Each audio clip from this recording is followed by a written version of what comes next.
অনেকদিন কোথাও বেড়ানো হয় না, তাই ভাবলাম সবাই একসাথে বেড়াতে যাব মেলায়। সবাই মেলার উদ্দেশ্যে বের হয়ে গেলাম। মেলাটির লোকেশন হচ্ছে চাটমোহর থানায় শাহপুর নামের গ্রামে। চাইলে আপনারা আসতে পারেন। মেলার ভেতরে ঢোকার পরে দেখি এত পরিমাণ ভিড়, যা বলার বাহিরে। কিছু সময় মেলার ভেতরে ঘোরার পরে বিশ্রাম নেওয়ার জন্য চলে গেলাম সবাই এক সাইডে।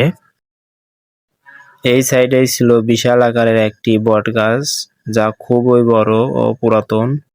কিছু সময় বিশ্রামের পর আবার দোকানে ফেরত আসলাম, ভাবলাম মানিব্যাগ কিনবো। তারপরে আবার মনে হলো যে মানিব্যাগে তো আর টাকাই তো নেই। ডিপ্রেশন। যাই হোক, অবশেষে দেখি এক সাইডে মেলার অনেক সুন্দর সুন্দর পদ্মফুল বিক্রয় করছে, প্রতি পিস 10 টাকা। আসতে রাত হয়ে গেছে, এখন এই পদ্মফুলই 3টা 10 টাকা করে বেচতেছিল। সুযোগে সদ্ব্যবহার করে নিলাম।